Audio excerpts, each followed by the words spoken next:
Hello everyone, and welcome to A Fool Reads The Case for Faith by Lee Strobel, and this is chapter 2 called On the Road to Answers. Now this is a very short chapter, but he actually has a lot to say in it, so let's get started. On page 21, he kind of recaps his interview with Templeton a little bit that we had in the last chapter, and he begins with this. The truth is that my heart went out to him. He hungers for faith. He conceded as much. As someone facing death, he has every incentive to want to believe in God. There's an undeniable pull toward Jesus that clearly comes from deep inside him. But then there are those formidable intellectual barriers that stand squarely in his path. Now right away, Lee Strobel kind of misrepresents Templeton a little bit. I don't think, at least from what he says in his book, I don't think it's really fair to say that Templeton hungers for faith in God.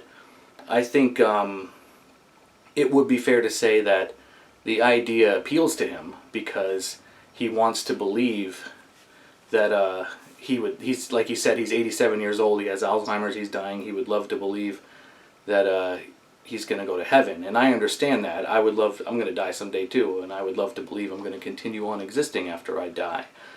And he also has this reverence for Jesus that he explains very clearly. But I don't think it's fair to say that Templeton is hungry to believe in God, that he wants to believe in God, that he yearns for faith. I think that's a little bit of an interpolation by Strobel.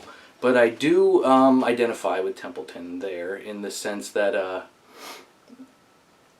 there's a nostalgic feeling, and there's a yearning for the truth that I think a lot of people have. Most people probably have it.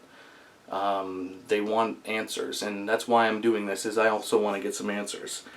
In this chapter, he really just kind of gets his mission started. He still doesn't really go into answering the objections Templeton raised, but he does say some things worth talking about. On page 22, he gives a list of the questions that he's going to try to get answered in this book. And I'll go through each question one by one. Some of the questions are good, some of them aren't. Some of them are very repetitive, and I think that's the reason they're repetitive is because the book is called The Case for Faith, and to let my cynical side come out a little bit, I don't really think there is a good case for faith, but he still needed to make a big book. So he has some repeats in these questions, and I think we may discover that as we go, that he repeats himself a bit, but we'll find that out when we get to it. The first question that he hopes to answer in this book is, if there's a loving God, why does this pain-racked world groan under so much suffering and evil? Good question, and I hope he does actually get around to answering to that. If the miracles of God contradict science, then how can any rational person believe they are true? There is so much wrong with that question, I don't even know where to begin.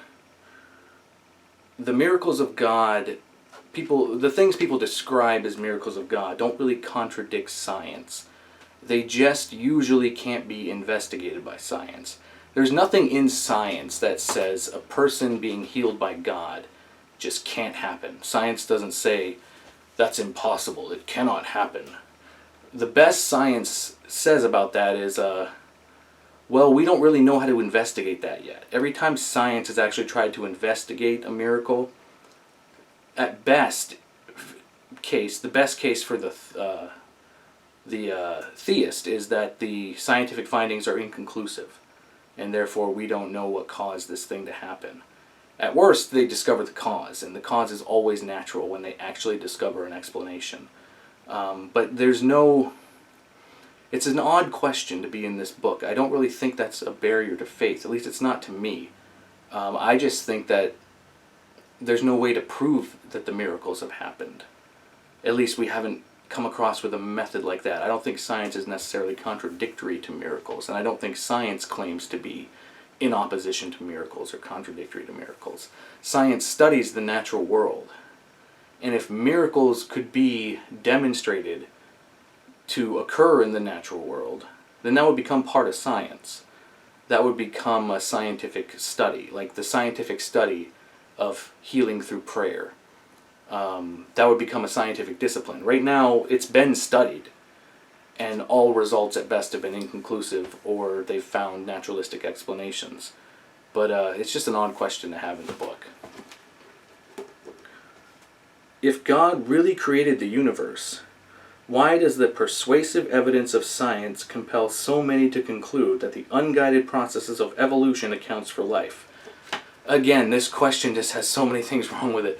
The creation of the universe and evolution are different subjects. They're different topics. People who believe in evolution, which is evolution is the change over time in life. It's how life changes and becomes more complex over time. Can still believe a God created the universe. Or they could believe God guides evolution. But theists always conflate the two.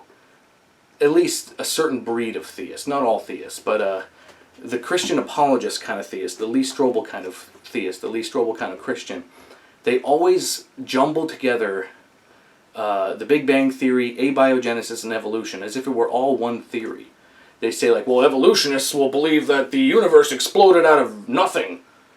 And it's like, well, no, okay, evolution is biology, the study of life. Evolutionists believe that life changes over time through natural selection and mutation. Big Bang cosmologists believe that a singularity expanded, and that's what they call the Big Bang. But it's just it's another strange question. It's an incorrect question for Strobel to be asking. If God really created the universe, why does the persuasive evidence of science compel so many to conclude that unguided processes of evolution accounts for life? The two things have nothing to do with each other, really. I mean, they can be related, but the creation of the universe and evolution of life are two different subjects. If God created the universe, that's not a reason to reject evolution. And vice versa, if evolution is not guided by God, that's not a reason to reject that God created the universe. Those are separate topics with their own reasons why you can reject God or accept God in those situations. So it's just a weird question for Strobel to put in there. Question 4. If God is morally pure, how can he sanction the slaughter of innocent children as the Old Testament says he did? Again, this is a little bit of a rewording of the first question. I said there were repeats. It's essentially the problem of evil, just like the first question was. If God is good, why this evil thing? So we'll come to that when we get to it. The Bible does sanction the slaughter of innocent children. God says, go kill these children. So it'll be interesting to see where Lee Strobel goes with this when he gets to it. If Jesus is the only way to heaven, then what about the millions of people who have never heard of him? Again, fair question. It was a question I had when I was a young Christian and eventually kind of just pushed aside and accepted that I would know the answer one day, even though I didn't at the time. I'm interested to hear what he has to say about that. If God cares about the people he created, how could he consign so many of them to an eternity of torture in hell just because they didn't believe the right things about him?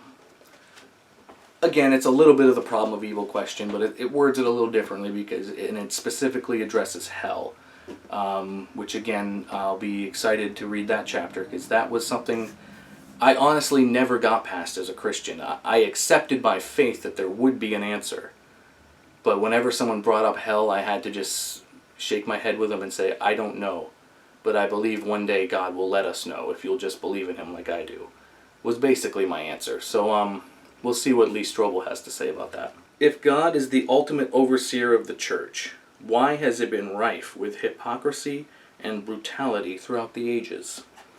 That question does get brought up a lot. It's not a big barrier to me because the obvious Christian answer is that well, because the people in the church are people, and they're flawed too, and they're fallible, and they have imperfections. They're sinners just like everyone else. So of course there's going to be corruption there. But wouldn't it be nice? Wouldn't it be really neat if somehow there was one denomination or one religion, one faith that was pure, that was just a beacon in this world? and it could be seen clearly, and it stood out amongst the rest. I think really what Lee Strobel's kind of getting at in this question is, why do all religions look the same? Why do all Christians, all different types of Christians, look the same? They all have good things, they all have bad things, they all have flaws. It's almost like none of them are really special. And that's not really what he's asking, but I think that's kind of a little bit behind of what he's asking. Why so much corruption in the church? But that's not really a big question I have, because I think the Christian answer is satisfying. The Christian answer to that, well, because we're all flawed humans, and that's who's in the church. We all are sinners, so there's going to be some messed up stuff. That satisfies me. That's not really a huge barrier to my questions, but when we get there, I'm sure I might find something to disagree with, so we'll see. His last question is, if I'm still plagued by doubts, then is it still possible to be a Christian? And I think the clear answer is yes. Billy Graham did it, obviously. It is possible to be a Christian if you're still plagued with doubts. But I don't know if it's possible to be intellectually honest. If you are plagued with doubts and you decide to believe anyway, I wouldn't call that intellectually honest. I wouldn't call that reasonably honest. But maybe he'll change my mind. Maybe there is a way to reconcile the two. But right now it doesn't work for me. In the next section he titles it Overcoming Objections, and he begins with this.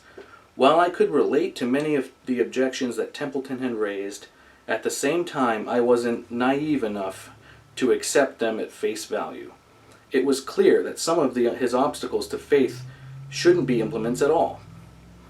Now, Lee Strobel has done a book before this called The Case for Christ, where he investigated arguments and Christian claims and stuff, and came out. He says he started as a non-believer and came out at the end a believer because of his investigation. To me, the book wasn't really that impressive, and again, I highly recommend looking up the YouTuber Steve Shives and his series called An Atheist Reads, The Case for Christ. His series is kind of what I'm mirroring with this. He inspired me to do this, and he gives a wonderful refutation of that book. He tears it apart, really. He does. I highly recommend watching that series. And what we're about to get to here is something he will reference in Chapter 7 of his book, The Case for Christ. And if you want to kind of understand why I don't buy what he says, you can watch Steve Shives' video, The Case for Christ, Chapter 7. Well, let's just read it. For example, Templeton was plain wrong about Jesus considering himself to be a mere human being. Even if you look back to the earliest and most primitive information about him, data that could not have been tainted by legendary development, you will find that Jesus undoubtedly saw himself in transcendent, divine, and messianic terms. I think you can make the case for that Jesus thought that he was a God, at least as far as the New Testament describes his thought process. But it's not abundantly clear, and there is a debate. There are plenty of sects of Christianity, even back then, back in the times when the Bible was being written. There were people who doubted that even Jesus considered himself to be a God, or to be God. But the thing that really strikes me here, I've underlined it, is data. He says, the most primitive information about him, data that could not have been tainted by legendary development.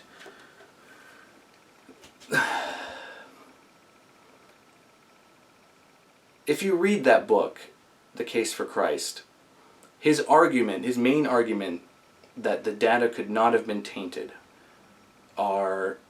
he calls it, I think it's the 3 E's or the 5 E's or something like that, but basically it's early testimony, eyewitness testimony, then he has several other E's, but those two are probably the most prominent, early and eyewitness.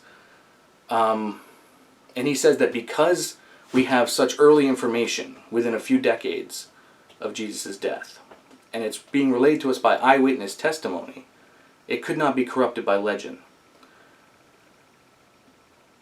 And I don't understand why that argument is convincing. Why he thinks that makes it true. If you look at, Lee Strobel is not a Mormon. If you look at the Mormon Church and how it got started, there was Joseph Smith, and he had, I think it was 12 disciples. I might have to fact check myself on this, but he also had 12, maybe it was 18 disciples that all signed a document that said they saw and handled the golden tablets that were taken up to heaven that Joseph Smith found and that contained the Book of Mormon. And none of them ever recanted their testimony. They were eyewitnesses that they saw this. They never recanted their testimony. Even the ones, there were a few of them that were excommunicated from the church, never recanted their testimony. So why aren't we all Mormons? Why isn't Lee Strobel a Mormon? If eyewitness testimony and early testimony make it true, if things really can't be corrupted by legend so quickly. You should Google a man named Syed Siam Baba. I will hit the correct spelling of his name right here because I think I butchered how to say it. But this is a man that even today, right now, he died a few years ago, but he is still worshipped by millions of people as a living God. And there's eyewitness testimony that he performed miracles, that he healed people, and he has followers. He has millions of followers that say he was a living God. And he died a few years ago. Early testimony and eyewitness testimony does not necessarily equal truth. Does it help? Yes. But it doesn't mean it's undisputably true that the stories could not be corrupted by legend. It doesn't mean that. There are myths and legends all around us right now that have eyewitness testimony. I mean, you can go find people today alive that will claim to have been abducted by aliens. And you can find other people alive that will claim to be abducted by aliens, and their stories are almost identical. Their stories are very similar. But we don't all believe that people are being abducted by aliens. Because we know we need more sometimes. We need more than just eyewitness testimony and early testimony. We need proof sometimes. And especially for a claim as extraordinary as a man is God and raised himself from the dead, I think we require a little more proof than just eyewitness testimony. Because if that's all you require for that, why aren't you also a Mormon? Why don't you also believe every other claim that has eyewitness testimony to back it up? Why aren't you a follower of Syed Siam Baba? Again, I butchered that name, but you can look him up. I actually recommend you look him up because it's the way people talk about him. If you just hear people talk about him and they don't mention his name, it sounds like they're talking about Jesus. They say the same kinds of things. It's like, I just came into his presence and I felt his holiness and I knew that I was in the presence of God. Like they'll say things like that. And eyewitness testimony is just not enough. But Strobel makes it clear that he thinks it absolutely is in here. But I highly recommend watching Steve Shives' series, An Atheist Reads, The Case for Christ. Because it helped me understand why a lot of what Lee Strobel says is kind of bunk. At least in that book. He hasn't done this book. I haven't gone this far in this book yet, so we'll see where it goes. On page 24, Lee Strobel says this: I thought for a moment before continuing. He did say one other thing that struck me. He's talking about Charles Templeton. Just as I was getting ready to leave, he looked me in the eyes, very intensely. He shook my hand and said with great sincerity, "We've been on the same path." Leslie nodded. "You have been," she said. "You're both writers, you've both been skeptics," and then she added with a smile, "and you're both too hard-hearted to buy into faith until you're sure it's not riddled with holes." It's kind of quaint. She says, the way it comes off as, they say being hard-hearted or not accepting claims until you're sure they're true. She says it like it's a bad thing. being hard-hearted, being stubborn, being closed-minded, in my view, is a bad thing. But not accepting something until it's warranted that you accept it, meaning that you have gotten sufficient satisfying answers, to me that's the definition of open-mindedness. To me, that is a good thing. I don't see any reason to disparage that at all. I think everyone should take that approach. And why wouldn't you? I mean, you wouldn't just accept if someone called you up on the phone and said, "Hey, give me all your credit card information and I'll send you $1 million." You wouldn't just accept that. You would probably just immediately not believe them. But if you were inclined to believe them for whatever reason, you would want a little proof before actually doing it. And to me, it's the same way. He already kind of sets it up in the very beginning as like, oh, it's a bad thing that you were once skeptical, Lee Strobel. It's a bad thing that you wanted answers. You should have just accepted his faith. You were too hard-hearted to just accept it as faith.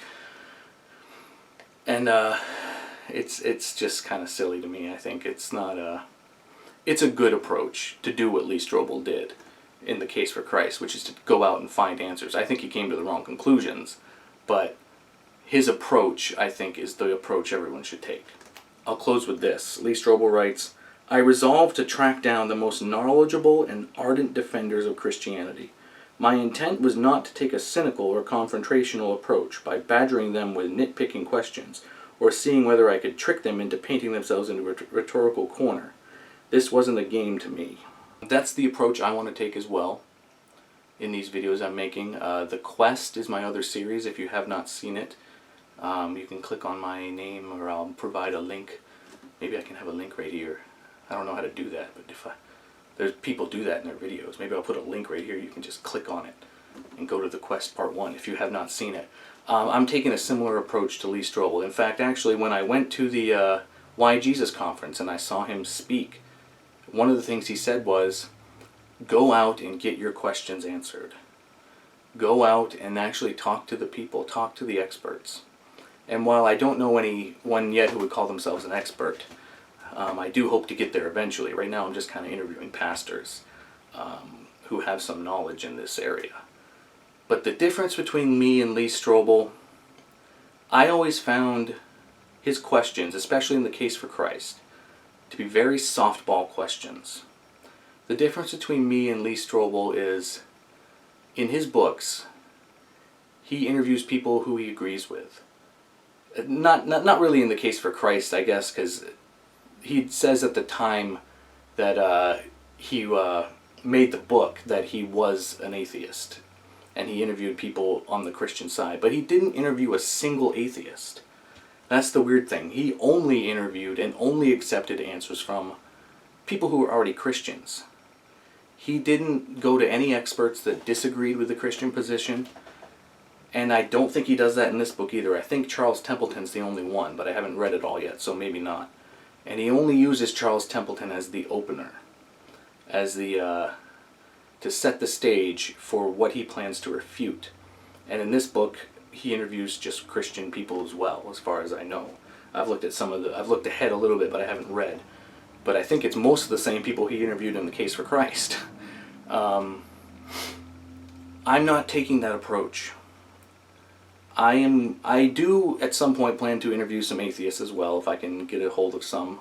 Hopefully some biologists, and hopefully some people who agree with me. But mostly I want to interview people who disagree with me. I want to get my questions settled, and I don't plan to ask softball questions. I want to dig in and ask the hard questions, and I don't want to accept easy answers that don't seem right to me. And I really don't feel like, I didn't get that impression from Lee Strobel when I read The Case for Christ.